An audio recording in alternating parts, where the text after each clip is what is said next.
दोस्तों, नमस्कार। जय हिंद, जय भारत, वंदे मातरम।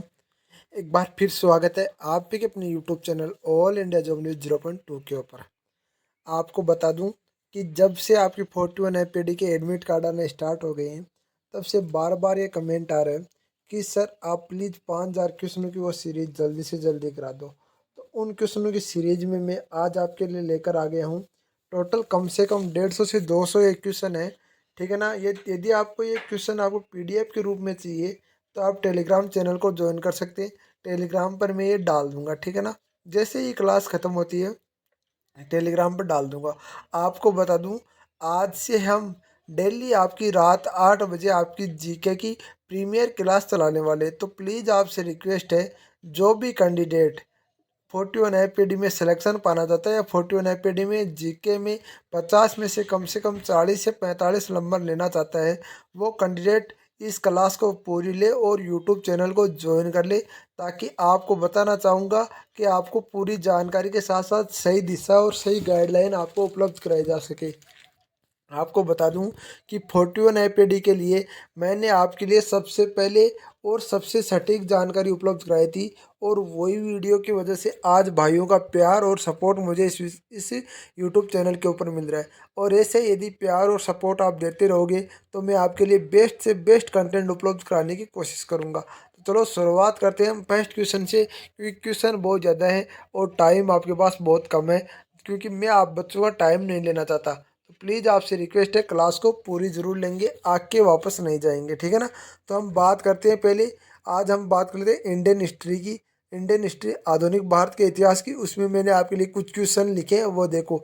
देखो, किसके काल में बोर्ड ऑफ रेवेन्यू की स्थापना हुई थी? तो हैंगस्टीन के काल में। किसके काल में हुई थी? बोर्ड ऑफ रेवेन्यू की स्थापना किसके काल में हुई थी? हैंगस्टीन के काल में हुई थी, ठीक है ना। तो ये बता दिया मैंने। आगे चलो, आगे चलते हैं। अगला क्वेश्चन आता है, किस अंग्रेज ने प्रशासनिक सेवा का जनक कहा जाता है? किस अंग्रेज को प्रशासनिक सेवा का जनक कहा जाता है? तो देखिए, किस अंग्रेज को कहा जाता है? कोर कॉर्नरवालिस को। किसको कहा जाता है? कॉर्नरवालिस को आपको प्रशासनिक सेवा का जनक कहा जाता है। अगला क्वेश्चन देख ले। कलकत्ता में स्थित फोर्ट विलियम कॉलेज की स्थापना किसने की थी? लॉर्ड वेलोलॉजी ने। किसने की थी? लॉर्ड वेलोलॉजी ने की थी, ठीक है ना। टैक्सी एक्ट के काश्तकारी का अधिनियम कब लागू हुआ था? टैक्सी एक्ट या काश्तकारी का अधिनियम कब लागू हुआ था? तो 1822 में ये लागू हुआ था। बैरकपुर में सैन्य विद्रोह कब प्रारंभ हुआ था? बैरकपुर में सैन्य विद्रोह आपका 1824 में प्रारंभ हुआ था, ठीक है ना। बैरकपुर का सैन्य विद्रोह, ठीक है ना। किस गवर्नर जनरल का कार्यकाल शिक्षा सुधारों के लिए माना जाता है? तो बताओ, किस गवर्नर जनरल का कार्यकाल शिक्षा सुधारों के लिए माना जाता है? तो विलियम बेंटिक के, ठीक है ना। कलकत्ता मेडिकल कॉलेज की स्थापना कब और किसने की थी? देखो, ये क्वेश्चन आते हैं भी, आप ये मत सोचना कि क्वेश्चन नहीं आते, क्वेश्चन यही आते हैं और यही क्वेश्चन आए हुए हैं आज तक के, ठीक है ना। 1835 विलियम बेंटिक, ठीक है ना। बालिका हत्या का प्रतिबंध कब लगाया गया? तो सबसे पहले बालिका हत्या पर प्रतिबंध कब लगाया गया? 1830 में। एक बात बताऊंगा, अब बच्चे बोलेंगे सब बालिका हत्या कौन करता था? पहले भाई इस प्रकार होते थे कि जैसे जब भी कोई बालिका पैदा होती थी ना, तो उसकी माँ को ये बोल दिया जाता कि तुम ही इसकी हत्या करो, या वो उसको कहीं पर आपके रख के आ जाती थी, या उसको कहीं जानवर को खिला के आ जाती थी। इतने इतने पहले बालिकाओं का हत्या की जाती थी। तो अब सोच सकते हो, ये बात है, ठीक है ना। अगला क्वेश्चन आता है, किस भारतीय प्रेस का मुक्तिदाता कहा जाता है? भारतीय प्रेस का मुक्तिदाता किसे कहा जाता है? लॉर्ड चार्ल्स मेटकॉफ को। लॉर्ड चार्ल्स मेटकॉफ को, ठीक है ना। इनाम कमीशन की स्थापना किसने की थी? लॉर्ड इलोजी ने। लॉर्ड इलोजी ने, ठीक है ना। किस कर की व्यवस्था के अंतर्गत किसानों के उपज का 50% वसूला जाता था? तो रेतवाड़ी व्यवस्था के अनुसार। पहले क्या होता था कि जैसे किसानों की फसल आपकी पूरी निकली नहीं होती थी, तब भी आकर आपको कर वाले जो राजा होते थे या वो जो भी होते थे प्रशासनिक अधिकारी, वो बोलते थे कि आपके तो इतना अनाज होगा, आपको इतना राजकोष में जमा कराना होगा। तो किसान हमेशा, जो आपको बता दूं कि उनकी स्थिति बहुत ही दयनीय थी किसानों की। नरबली प्रथा का अंत किस गवर्नर के काल में होता? लॉर्ड इलोजी के काल में हुआ था। भारत में ब्रिटेन की ओर से संपत्ति का आहवान का सिद्धांत किसने प्रतिपादन किया था? दादा भाई नेहरू जी ने किया था। भारत में टेलीग्राफ लाइन किसके द्वारा शुरू की गई थी? कलकत्ता व आगरा, लॉर्ड इलोलोजी। भारत में पहली सूती वस्त्र मिल कहाँ स्थापना की गई थी? मुंबई में की गई थी, ठीक है ना, ये भी याद रखना। भारत में अंग्रेजों की लूट किस महत्वपूर्ण घटना के बाद शुरू हुई? अंग्रेजों की लूट किस महत्वपूर्ण घटना के बाद शुरू हुई? प्लासी के युद्ध के बाद, ठीक है ना। भारत का प्रथम रेलवे लाइन किसने बिछाई? जॉर्ज क्लार्क ने बिछाई। जॉर्ज क्लार्क ने आपने भारत की प्रथम रेलवे लाइन बिछाई, ठीक है, जॉर्ज क्लार्क। अगला क्वेश्चन है, भारत में ब्रिटिश भू राजस्व प्रणाली का अधिक लाभ किसे प्राप्त हुआ? तो भारत में ब्रिटिश भू राजस्व प्रणाली का अधिक लाभ जमींदार को प्राप्त हुआ, ठीक है ना। किसके द्वारा बंगाल व बिहार की स्थायी बंदोबस्त का शुभारंभ किया गया? लॉर्ड कॉर्नवालिस के, ठीक है ना। रेतवाड़ अगला क्वेश्चन आता है आपका, रेतवाड़ी व्यवस्था कब लागू हुई? 1820 में। अगला आता है क्वेश्चन नंबर 18 आता है आपका, किसके द्वारा बंगाल और बिहार का स्थायी बंदोबस्त का शुभारंभ किया गया था? लॉर्ड कॉर्नवालिस के इसमें, ठीक है ना। अगला क्वेश्चन ले लेते हैं हम, रेतवाड़ी व्यवस्था कब लागू की थी? 1820 में, ठीक है ना। पहली बार औपचारिक रूप से महा लवाड़ी प्रथा कब लागू की गई थी? 1822 में। अगला क्वेश्चन आपका आता है 21 नंबर क्वेश्चन, वो ध्यान से सुनना। अंग्रेजी शासन में कौन सा क्षेत्र अफीम उत्पादन के लिए प्रसिद्ध था? तो अंग्रेजी शासन में से कौन सा क्षेत्र था अफीम उत्पादन के लिए? बिहार सबसे प्रसिद्ध था, ठीक है ना। अगला क्वेश्चन आपका लेते हैं। अगला क्वेश्चन आता है, 18वीं सदी में बंगाल में वस्त्र उद्योग का पतन का कारण क्या था? तो वस्त्र उद्योग का सबसे महत्वपूर्ण कारण था ब्रिटेन को निर्यात करने वाला माल पर उच्च तटकर, यानी कि उच्च तटकर। आपको तटकर क्या होता था? तटकर होता था जो नाव में पहले माल जाता था ना, उनके ऊपर तट वाले जो होते थे ना वो कर लगाते थे कुछ, उसको तटकर बोलते थे, ठीक है ना। अगला आता है 23वां नंबर, नील कर्स्कू की दुर्दशा पर लिखी गई पुस्तक नील दर्पण लेखक कौन है? तो दीनबंधु मित्र है इसके। अंग्रेजों द्वारा प्रथम कौवा बागान कहाँ लगाया गया था? तो वायनाड जनपद में लगाया गया था। अंग्रेजों द्वारा प्रथम कौवा बागान कहाँ लगाया गया था? वायनाड जयपुर में लगाया, जनपद में लगाया गया था, सॉरी। भारत में अंग्रेजों के समय प्रथम जनगणना किसके कार्यकाल में हुई? लॉर्ड मेयो के कार्यकाल में। ये क्वेश्चन आपका बहुत बार पूछा जाता है भाई, बहुत बार ये क्वेश्चन पूछा जाता है, तो आपसे रिक्वेस्ट रहेगी इस क्वेश्चन को ध्यान से देखें। भारत में अंग्रेजों के समय प्रथम जनगणना किसके कार्यकाल में हुई? लॉर्ड मेयो के कार्यकाल में हुई, ठीक है ना। अगला क्वेश्चन, सर थॉमस मुनरो किसके भू राजस्व बंदोबस्त से संबंधित है? तो बताओ किसके बंदोबस्त से संबंधित है? तो इसे संबंधित है रेतवाड़ी बंदोबस्त से संबंधित है, ठीक है ना। स्थायी बंदोबस्त के तहत जमींदार पूरे राजस्व के कितना परसेंट राज्य को देना होता था? तो 89%। आप सोच सकते हो यार कितना ज़्यादा लेते थे वो, ठीक है ना। अगला आता है आपका 28 नंबर क्वेश्चन, भारत में भारतीयों द्वारा 1881 को स्थापित तथा उनके प्रबंधन में चलने वाली समिति दैत्य का प्रथम बैंक कौन सा था? तो अवध कॉमर्शियल बैंक था। अवध कॉमर्शियल बैंक अब लगभग लगभग देखो बंद होने के कगार पर है, पर अवध कॉमर्शियल बैंक अभी भी है, कई जगहों पर ब्रांच है इसकी, ठीक है ना। अगला आता है आपका 29 नंबर क्वेश्चन, अंग्रेजों द्वारा पहली बार स्थायी बंदोबस्त कहाँ लागू किया गया था? मद्रास प्रेसिडेंसी एवं बम्बई प्रेसिडेंसी में लागू किया गया था। कहाँ लागू किया गया? मद्रास प्रेसिडेंसी और बम्बई प्रेसिडेंसी में लागू किया गया था। भारत में इस्पात का उत्पादन सर्वप्रथम कब शुरू हुआ था? भारत में इस्पात का उत्पादन सर्वप्रथम 1913 में शुरू हुआ था। भारत में इस्पात का उत्पादन सर्वप्रथम कब शुरू हुआ था? 1913 में शुरू हुआ था। रेलवे विभाग द्वारा के लिए प्रत्यक्ष रूप से रेल बजट प्रारंभ किया गया था, यानी रेलवे विभाग को प्रत्यक्ष यानी अलग से रेल का बजट कब से प्रारंभ किया गया था? तो 1924 से प्रारंभ किया गया था, ठीक है ना। भारतीय विकेंद्रीकरण का शुभारंभ किसके समय में हुआ था? तो भारत में विकेंद्रीकरण का शुभारंभ लॉर्ड मेयो के समय में हुआ था, ठीक है ना। अगला क्वेश्चन आता है आपका नंबर 33। तो जो भी भाई देखो कमेंट करते रहना, आपके लिए ये लाइव वीडियो आपके प्रीमियर के रूप में चलेगा। जो भी आपको और वीडियो चाहिए तो आपको और वीडियो मिलते रहेंगे। टोटल में इसके अंदर आपको टोटल 5,000 क्वेश्चन कराने वाला हूँ, जो आपका 41 IPD के रामबाण साबित होने वाले। 41 IPD के बहुत महत्वपूर्ण है। भारत और इंग्लैंड में आर्थिक हित प्रत्येक क्षेत्र में टकराते हैं, ये कथन किसका? जवाहरलाल नेहरू का है, ठीक है ना। पॉवर्टी एवं un British rule in India के लेखक कौन है? दादा भाई नेहरू जी। तो ध्यान से सुन लेना, एक बार फिर बोल रहा हूँ, पॉवर्टी एवं अन ब्रिटिश रूल की इन इंडिया के लेखक कौन है? दादा भाई नेहरू जी है। ये एक पुस्तक है, ठीक है ना। भारत के आधुनिक उद्योगों की स्थापना प्रारंभ हुई थी 1850 में। भारत में आधुनिक उद्योगों की स्थापना प्रारंभ हो चुकी थी, ठीक है ना। भारतीय रेलवे की स्थापना आधुनिक उद्योग के लिए अग्रदूत एवं जननी की संज्ञा किसने दी थी? तो कार्ल मार्क्स ने दी थी। किसने दी थी? कार्ल मार्क्स ने। भारत में रेलवे की स्थापना एवं आधुनिक उद्योगों का अग्रदूत एवं जननी की संज्ञा किसने दी थी? कार्ल मार्क्स ने दी थी। ध्यान से सुन लेना। भारत की पहली पीटसन मिल कहाँ स्थापित की गई? तो भारत की पहली पीटसन मिल कहाँ स्थापित की गई थी? आपकी सिरसरा बंगाल में स्थापित की गई। पश्चिम बंगाल में आता है आपका रिसरा। रिसरा होता है पश्चिम बंगाल में, ठीक है ना। सर्वप्रथम लोहा इस्पात उद्योग की स्थापना कहाँ की गई थी? सर्वप्रथम लोहा इस्पात के उद्योग की आपकी स्थापना बिहार में की गई थी, ठीक है ना।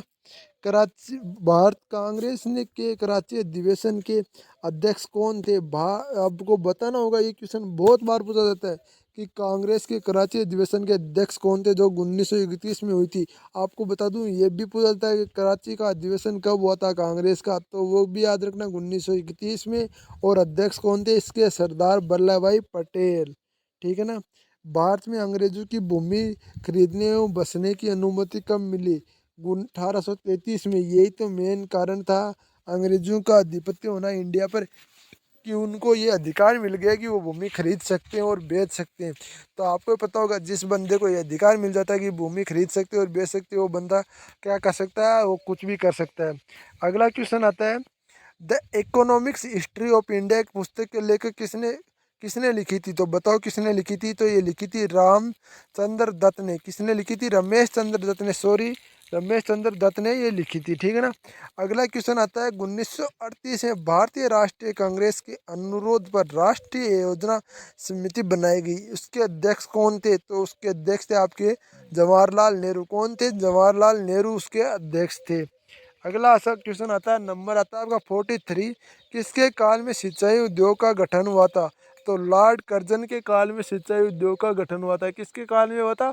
लॉर्ड कर्जन के काल में सिंचाई उद्योग का सबसे ज़्यादा गठन हुआ था। अगला क्वेश्चन आता है आपका 44। कृषि विभाग की स्थापना कब की गई थी? कृषि विभाग की स्थापना 1872 में की गई थी। कब की गई थी? 1872 में कृषि विभाग की स्थापना की गई थी। किस स्थान पर 1866 को भीषण अकाल पड़ा था? तो बताओ, 1866 का भीषण अकाल कब पड़ा था?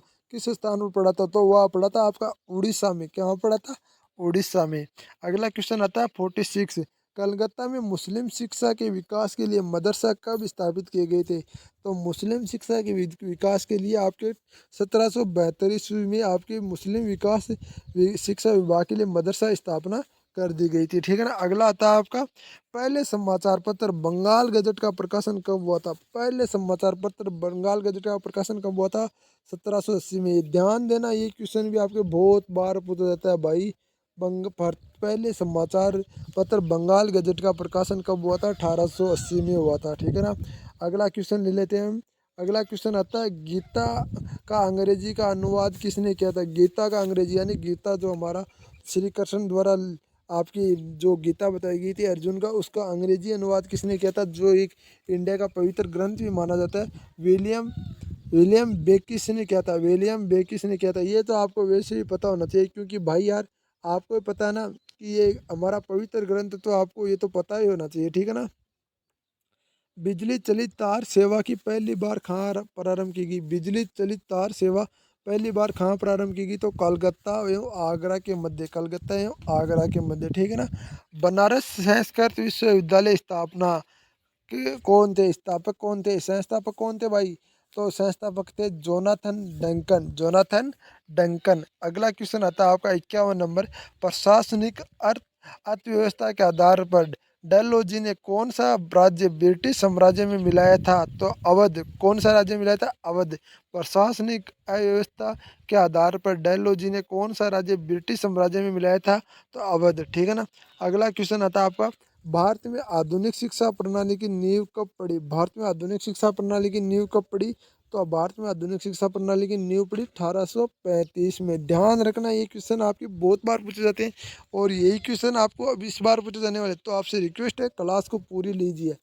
अगला क्वेश्चन आपका, भारत में डाक टिकट किसने प्रारंभ किए? तो भारत में डाक टिकट लॉर्ड इल्होजी ने प्रारंभ किए। किसने किए? लॉर्ड इल्होजी ने प्रारंभ किए। अवध के स्वैते राज्य के संस्थापक कौन था? तो अवध के स्वैते राज्य के संस्थापक था सादत खां बुरहान उन मुल्क। कौन था? सादत खां बुरहान उन मुल्क। ठीक है ना। सुरक्षा प्रकोष्ठ नीति किससे संबंधित है? सुरक्षा प्रकोष्ठ नीति किससे संबंधित है आपका? Warren हेगिस्टन, Warren हेगिस्टन, Warren हेगिस्टन। ध्यान रखना, ये बार बार मैं इसलिए बोल रहा हूँ कि आपको पूरा याद हो जाए। ठीक है ना।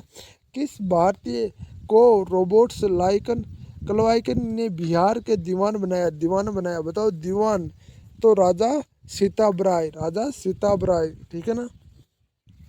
महाराणा रणजीत सिंह के उत्तराधिकारी कौन थे? महाराणा रणजीत सिंह के उत्तराधिकारी थे आपके खड़क सिंह। कौन थे? खड़क सिंह। स्थायी बंदोबस्त का सिद्धांत किसने दिया? स्थायी बंदोबस्त का सिद्धांत आपके लॉर्ड कनोरवालिस ने दिया। लॉर्ड कॉर्नवालिस ने दिया। किसने दिया? लॉर्ड कॉर्नवालिस ने दिया। ठीक है ना। सहायक संधि प्रणाली का जनक कौन है? Lord Wellesley, Lord Wellesley. सहायक संधि प्रणाली का जनक कौन है? Lord Wellesley. ठीक है ना। अब की अगला आता है महारानी विक्टोरिया घोषणा पत्र किसने पढ़कर सुनाया? महारानी विक्टोरिया का घोषणा पत्र किसने पढ़कर सुनाया? लॉर्ड कैनिंग ने पढ़कर सुनाया। जब महारानी विक्टोरिया वहाँ किसी घोषणा पत्र भेजा था, वो किसने पढ़कर सुनाया? लॉर्ड कैनिंग ने सुनाया। रणजीत सिंह किस मिसल से संबंधित थे? तो शुक्राचार्य, शुक्राचार्य, शुक्राचार्य। ध्यान रखना, शुक्राचार्य, शुक्र चकिया। ठीक है ना। किसने अपनी राजधानी मुशीराबाद से मैंगूर स्थापित कर दी? तो मीर कासिम ने। किसने अपनी राजधानी मुशीराबाद से मैंगूर स्थापित कर ली? तो आपका था मीर कासिम। बक्सर के युद्ध के समय दिल्ली का शासक कौन था? तो याद रखना, ये क्वेश्चन बहुत बार पूछा जाता है। बक्सर के युद्ध के समय दिल्ली का शासक कौन था? तो आपको बताओ कौन था? शाह आलम था, शाह आलम था। अगला था आपका टीपू सुल्तान की मृत्यु कब हुई? टीपू सुल्तान की मृत्यु कब हुई? टीपू सुल्तान की मृत्यु 1799 में। टीपू सुल्तान की मृत्यु कब हुई? 1799 में। अगला आता है आपका डिगीगुल। क्या है? तमिलनाडु के एक शहर का नाम है डिगीगुल। कौन सा है? डिंगीगुल आपके तमिलनाडु के शहर का नाम है। किसके समय कलकत्ता में उच्च न्यायालय की स्थापना हुई? तो वॉरेन हेगिस्टन के समय कलकत्ता में उच्च न्यायालय की स्थापना हुई। ब्रिटिश भारतीय राज्य क्षेत्र का विस्तार का अंत किसके समय हुआ? तो डरपिन के समय हुआ। किसके समय हुआ? ब्रिटिश भारतीय राज्य क्षेत्र का विस्तार का अंत किसके समय हुआ? डरपिन के समय हुआ। अगला क्वेश्चन आता है आपका, ठग्गू का दमन किसने किया? ठग्गू का दमन किसने किया? तो कर्नल सेलिसमैन ने किया, कर्नल सेमिसमैन ने किया। किसने ग्रामीण जाटों को एक सैनिक शक्ति के रूप में संगठित किया? तो चूड़ामन, चूड़ामणि बोलते हैं इसको, चूड़ामणि या चूड़ामणि, दोनों में से कोई भी नाम आ जाए वो आपको करना है। याद रखना, किसने किसने ग्रामीण जाटों का एक सैनिक शक्ति का रूप में संगठित किया? चूड़ामणि या चूड़ामणि। किसने जाट राजा जाटों को अतुलनीय एवं आदरणीय एवं विद्वान व्यक्ति कहा है? सूरजमल। किस जाट राजा को जाटों का अतुलनीय एवं आदरणीय एवं विद्वान व्यक्ति कहा है? राजा सूरजमल। राजा सूरजमल, बताऊं क्या आपको? इसकी मान कहानी थी कि राजा सूरजमल होते ना, सूरजमल एक आपके जो भरतपुर के राजा थे महाराजा सूरजमल, उन्होंने एक गढ़ का निर्माण कराया, तो जो आज तक अजयगढ़ के रूप में जाना जाता है, क्योंकि उस पर आपने कम से कम 20 से 25 बार आक्रमण हो चुके हैं, पर उस गढ़ को आज तक कोई भी जीत नहीं पाया था। मेन कारण क्या था? उस गढ़ के चारों ओर आपका पानी उन्होंने चलवा दिया, यानी कि आपके नहर लाके उस पानी गढ़ के चारों ओर आपकी नहर चलवा दी, और जहाँ जहाँ आपके गेट बने हुए थे ना चार, उनके ऊपर पुल बनवा दिया, और माटी की उन्होंने चारों अंदर दीवारें बना दी, चारों ओर दीवारें बना दी। जैसे ही कोई बम वगैरह वहाँ पर दागे जाते थे, तो वो सीधे माटी के अंदर जल जाते थे और अपना ब्लास्ट नहीं कर पाते थे। इस कारण उस गढ़ को आज तक कोई नहीं जीत पाया। लोहागढ़ नाम से किला बनाया था बांदा बहादुर ने। लोहागढ़ किसने बनाया था? बांदा बहादुर ने। किस मुगल बादशाह के आदेश पर बांदा बहादुर की हत्या की गई थी? तो बख्त कसीर के आदेश पर। ठीक है ना। पंजाब के सिख राज्य के स्थापना कौन थे? पंजाब में सिख राज्य की स्थापना संस्थापक कौन थे? तो राजा रणजीत सिंह थे। कौन थे? रणजीत सिंह थे। रणजीत सिंह ने किस स्थान पर अधिकार करने के बाद महाराजा की उपाधि धारण की थी? लाहौर पर। तो मैंने बताया पहले ये राजा थे, बाद में इन्होंने महाराजा की उपाधि धारण की थी आपके लाहौर पर अधिकार करने के बाद में। ठीक है ना। रणजीत सिंह व अंग्रेजों के बीच में कौन सी संधि हुई? अमृतसर की संधि हुई। रणजीत सिंह और अंग्रेजों के बीच में कौन सी संधि हुई? अमृतसर की संधि हुई। अगला क्वेश्चन आता है आपका 76। अमृतसर की संधि किस नदी के दोनों ओर के राज्य क्षेत्रों के बीच में सीमा का निर्धारण करती है सतलज नदी आपके होता है इसमें, ठीक है ना।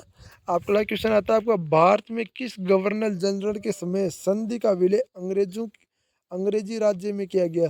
भारत में किस गवर्नर जनरल के समय सिंध का विलय अंग्रेजी राज्य में किया गया, तो लॉर्ड एनिल ब्रो। सिंध विजय का श्रेय किसे दिया जाता है, सर चार्ल्स नेपियर को। बताना चाहूँगा ये क्वेश्चन आपको फटाफट क्यों करा रहा हूँ, क्योंकि बीच में मैं आपको बताऊँगा तो टाइम वेस्ट होगा और आपके पास इतना टाइम नहीं है कि आप ये टाइम वेस्ट कर सको। मैं आपको बता रहा हूँ 5000 क्वेश्चनों की पूरी सीरीज जीके ही करा दूंगा, जिसके अंदर से एक भी क्वेश्चन बाहर नहीं जाएगा, गारंटी से बोल रहा हूँ। जिस दिन पेपर दे के आओगे ना उस दिन याद करोगे, तो आपसे रिक्वेस्ट रहेगी ये क्वेश्चनों को जरूर कीजिए, ठीक है ना। भारत सिंध विजय का श्रेय किसे दिया जाता है, तो सर चार्ल्स नेपियर को, ठीक है ना।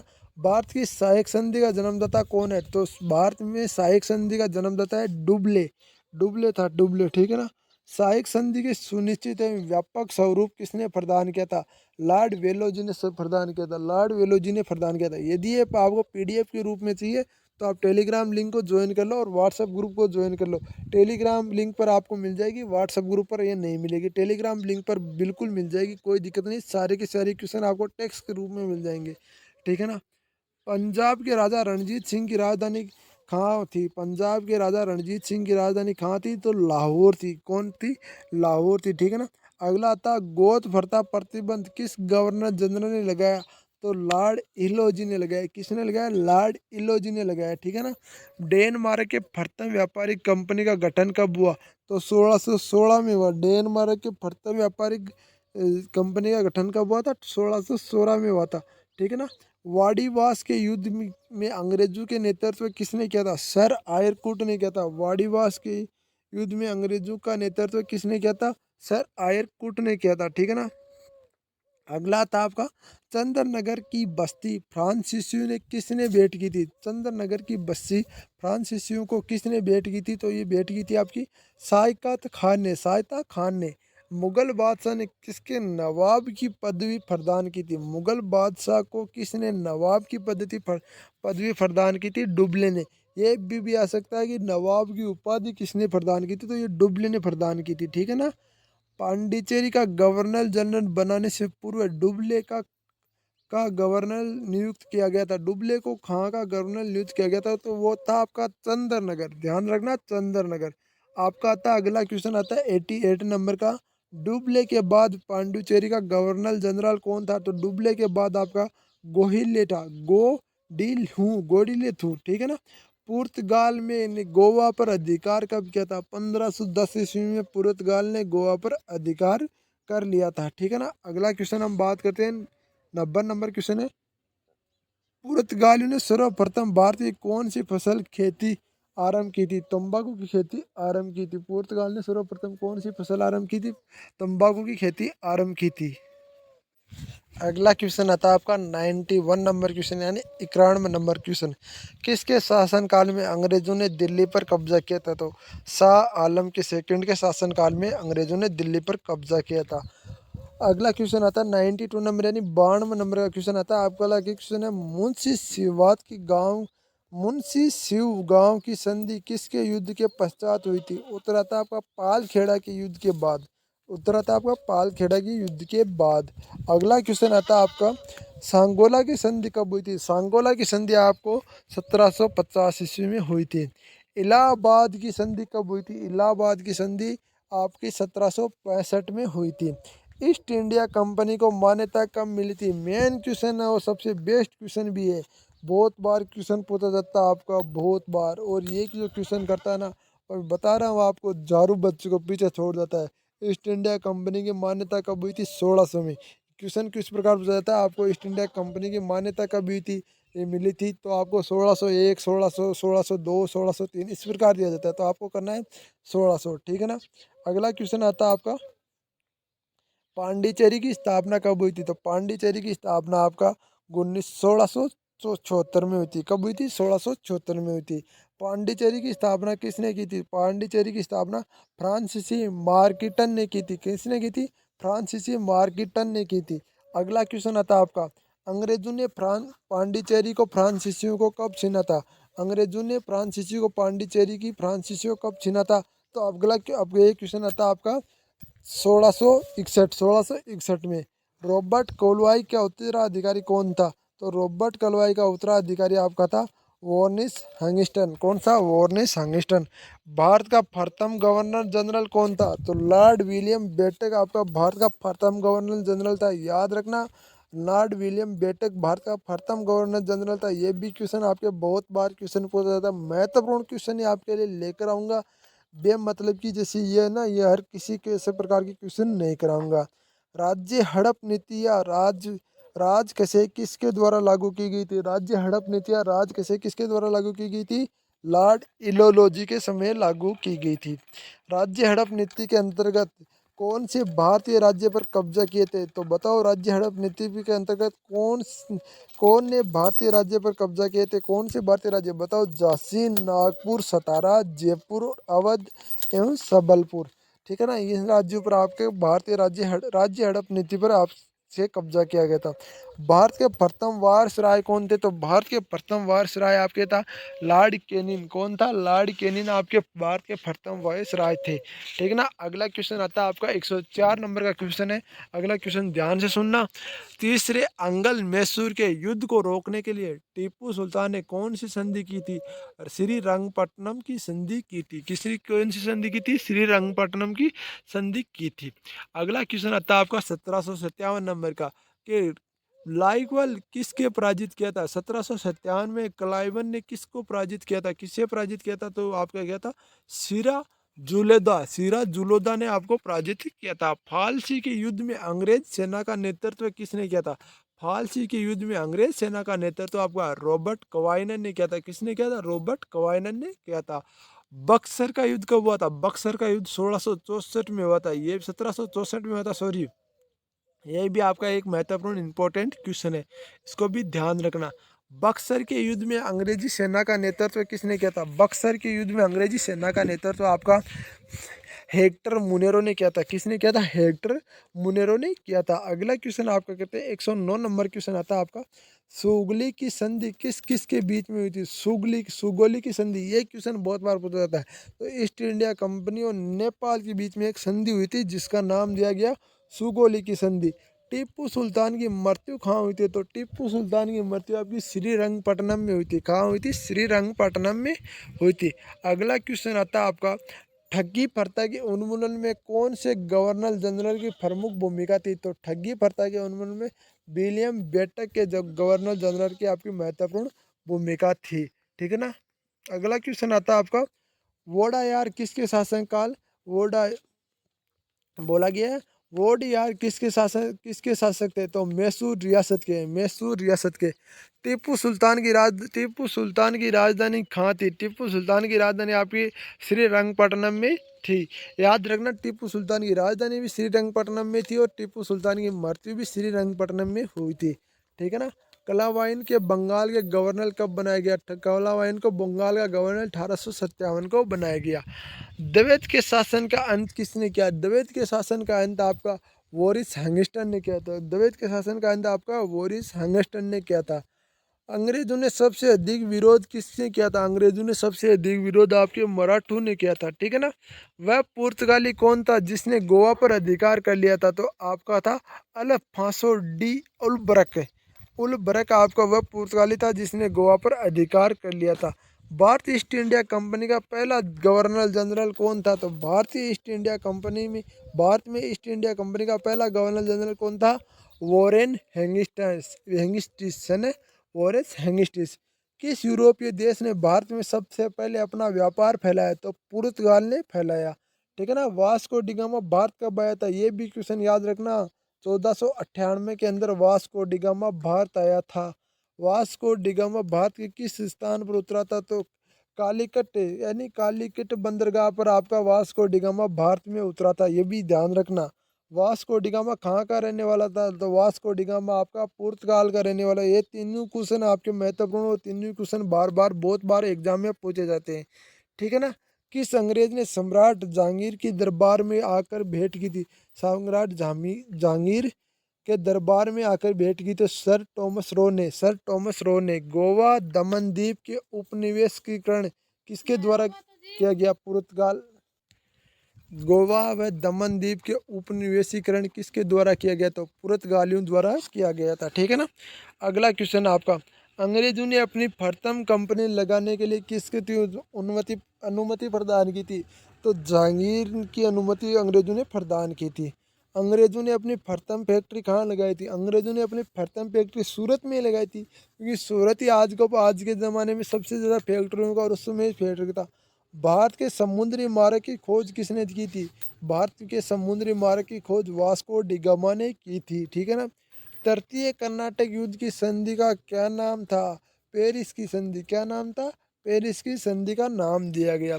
अगला था आपका, वास्को डी गामा में कालीकट पर उतरने पर उसका स्वागत किसने किया था? कालीकट के राजा जोरमिरन ने किया था। किसने किया था?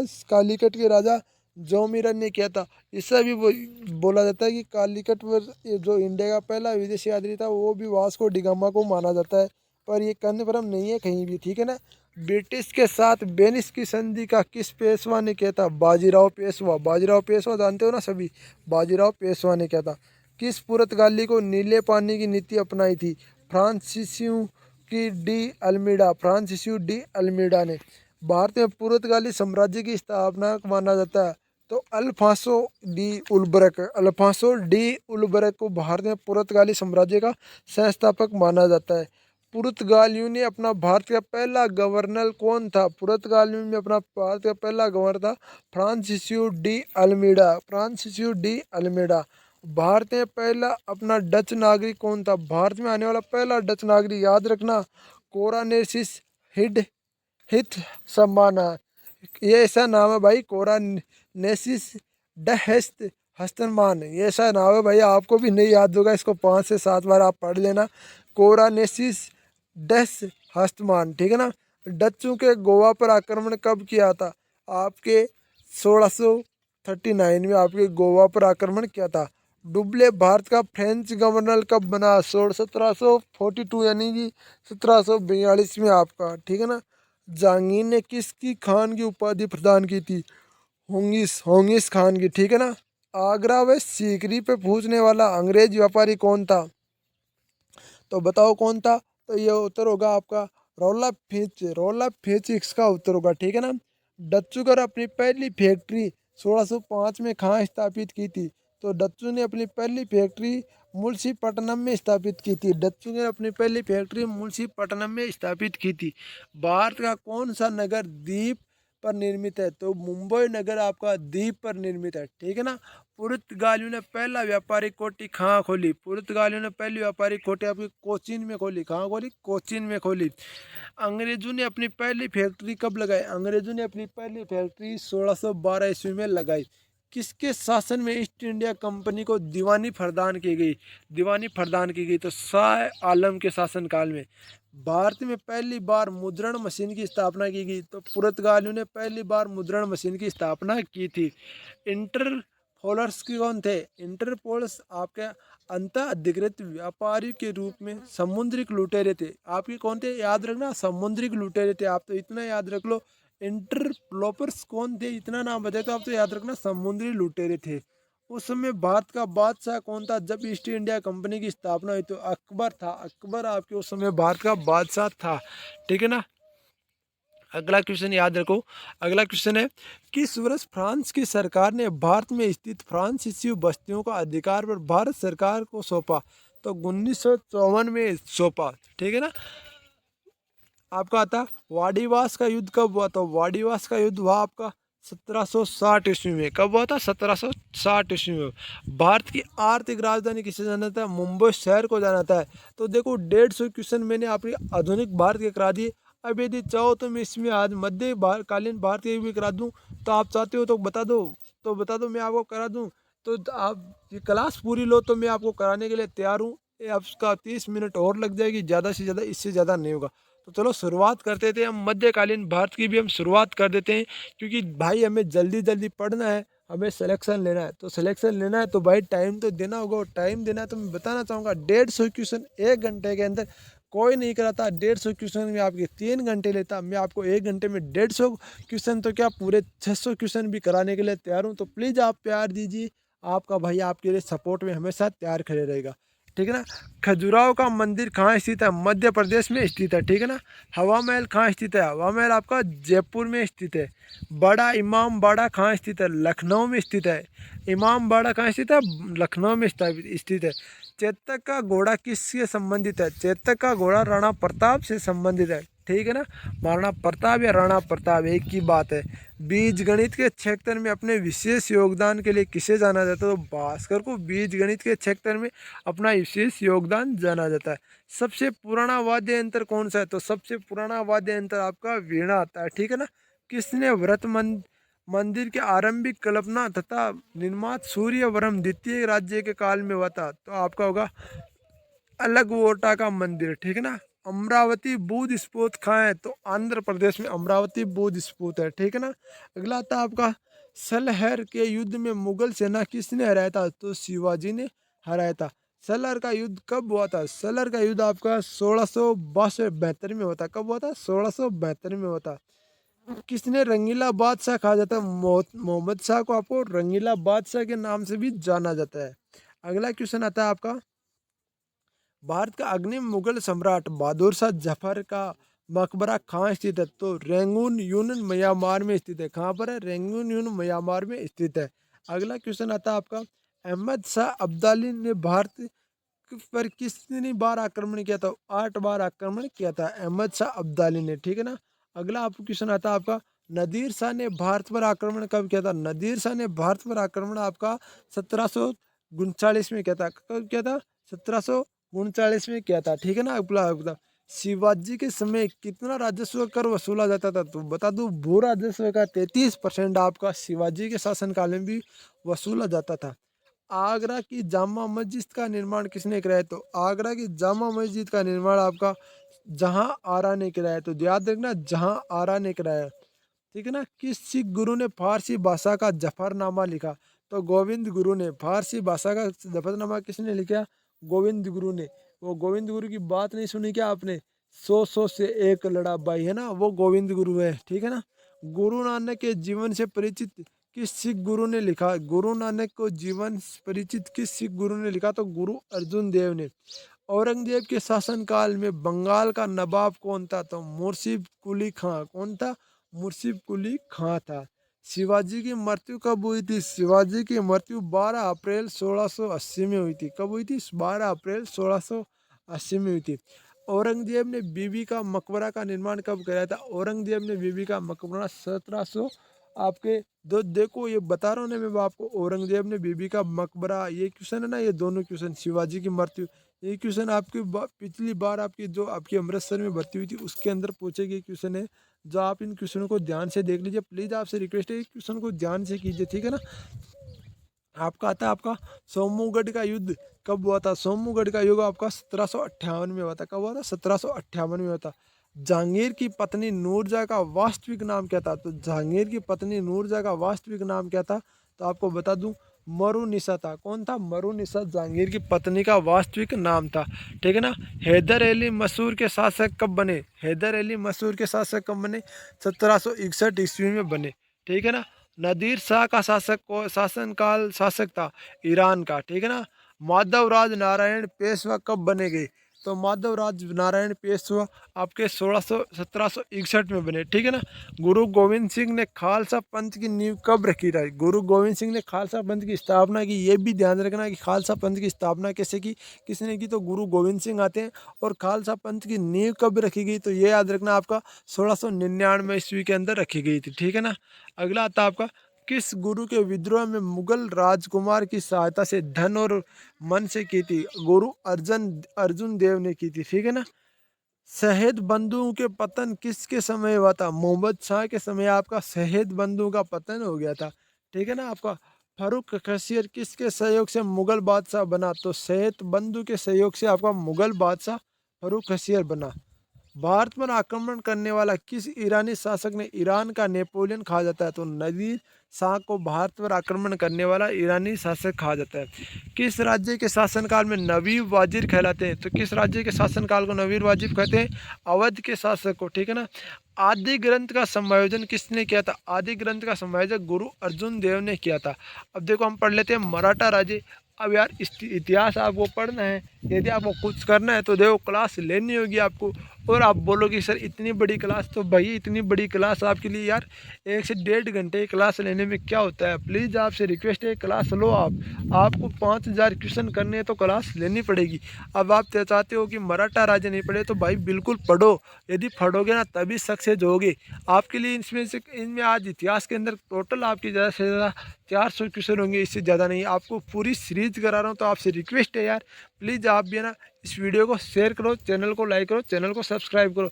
अब कई कैंडिडेट बोलेंगे क्लास को कौन कौन ले सकते हैं, तो इस क्लास को आसाम राइफल वाला ले सकता है, आपका एसएसबी ट्रेड्समैन वाला ले सकता है, एसएसबी हेड कांस्टेबल वाला ले सकता है, 41 एपीडी वाला ले सकता है, इंडियन आर्मी की जो भी बंदा कैंडिडेट करता है वो ले सकता है, आपका राजस्थान ग्राम सेवक भर्ती वाला कैंडिडेट इस क्लास को ले सकता है, क्योंकि वहीं पर आपके ऐसे ही क्वेश्चन पूछे जाते हैं। आपको बता दूं, पर ये स्पेशल क्लास 41 एपीडी और आसाम राइफल भर्ती वालों के लिए स्पेशल क्लास है, वो ध्यान से जरूर ले ले। मराठा राज्य संघ की स्थापना किस पेशवा के समय हुई थी? तो बालाजी शिवनाथ के समय में हुई थी। मराठों ने सर्वप्रथम किसके अधीन कार्य करके अनुभव प्राप्त किया था? देवनागरी के यादवों के अधीन कार्य करके अनुभव प्राप्त किया था, ठीक है ना। गोरिल्ला युद्ध के पथ प्रदर्शक कौन थे? तो गोरिल्ला युद्ध के पथ प्रदर्शक आपके शिवाजी थे। कौन थे? शिवाजी थे, ठीक है ना। शिवाजी के शासन के समय पेशवा को किसने कहा जाता था? प्रधानमंत्री को आपको पेशवा कहा जाता। शिवाजी के शासनकाल के समय किसने शिवाजी के तोपों को प्रदान की? किसने शिवाजी को तोपें प्रदान की? तो अंग्रेजों ने आपको शिवाजी को तोपें प्रदान की थी। शिवाजी और मुगलों के बीच में कौन सी संधि हुई थी? तो आप याद रखना ये है ना पोरबंदर की पोर पूर्णबंदर की संधि। पूर्णबंदर की संधि आपको शिवाजी और मुगलों के बीच में संधि हुई थी। ये बहुत बार क्वेश्चन पूछा जाता है, शिवाजी और मुगलों के बीच में कौन सी संधि हुई थी? याद रखना। शिवाजी का राज्याभिषेक कहाँ हुआ था? शिवाजी का राज्याभिषेक भी आपका रायगढ़ में हुआ था। कहाँ हुआ था? रायगढ़ में हुआ था। शिवाजी के साम्राज्य की राज्य की शिवाजी साम्राज्य की राजधानी कहाँ थी? तो रायगढ़ था आपके शिवाजी के साम्राज्य की राजधानी थी। पानीपत का तृतीय युद्ध, पानीपत का तृतीय युद्ध आपका 1761 में हुआ था। याद रखना, तृतीय युद्ध 1761 में हुआ था। अगला बताते थे आपको। पानीपत के तृतीय युद्ध में किस किस के बीच हुआ था? बाजीराव पेशवा और अहमद शाह अब्दाली के बीच में हुआ था। कौन के बीच में हुआ था? बाजीराव पेशवा और अहमद शाह अब्दाली के बीच में हुआ था। अगला क्वेश्चन देखो, शिवाजी सबसे अधिक किससे प्रभावित थे? तो शिवाजी आपके सबसे अधिक जीजाबाई से प्रभावित थे। अष्टप्रधान परिषद किसके शासनकाल में थी? तो अष्टप्रधान परिषद आपके शिवाजी के शासनकाल में थी।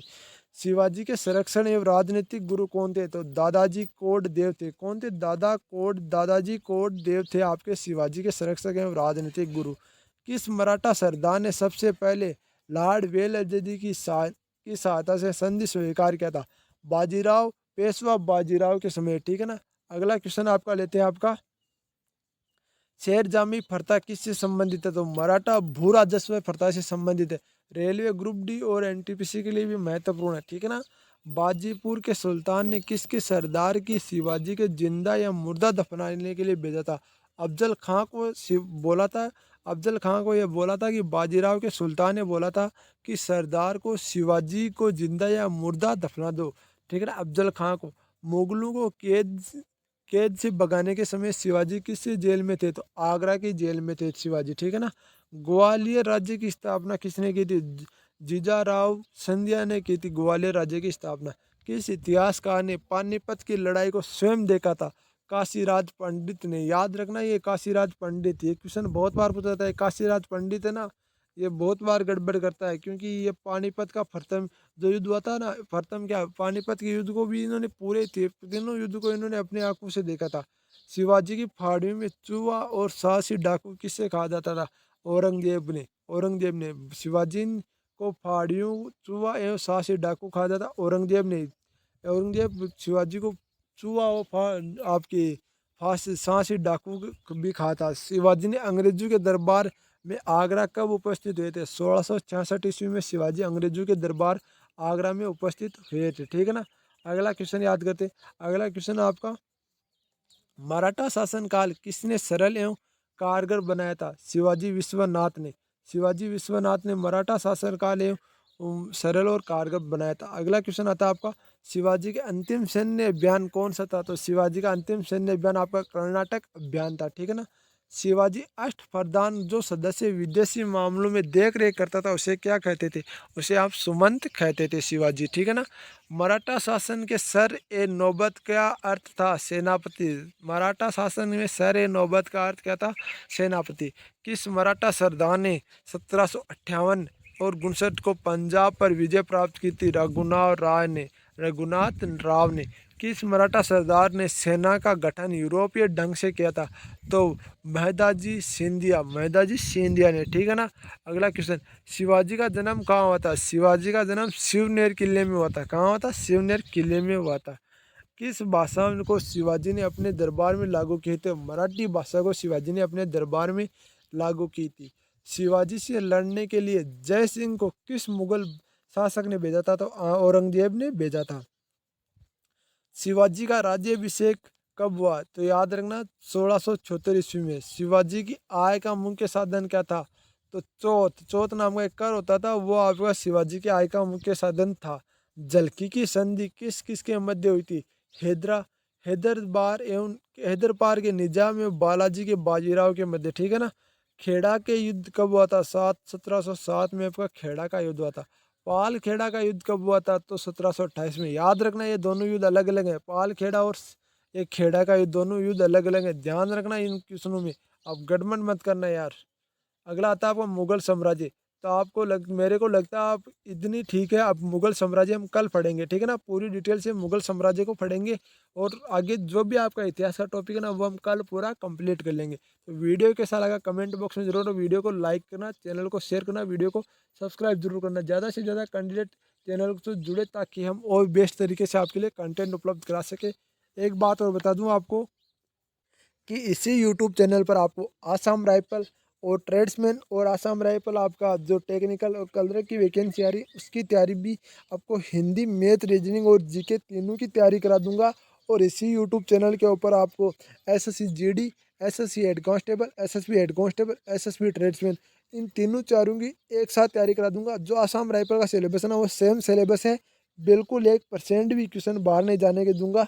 आपसे रिक्वेस्ट है आप चैनल को शेयर करें, वीडियो को लाइक करें, चैनल को सब्सक्राइब करें। वीडियो को ज़्यादा से ज़्यादा लाइक करेंगे। जय हिंद, जय भारत, वंदे मातरम। वीडियो कैसा लगा कमेंट बॉक्स में जरूर बताना।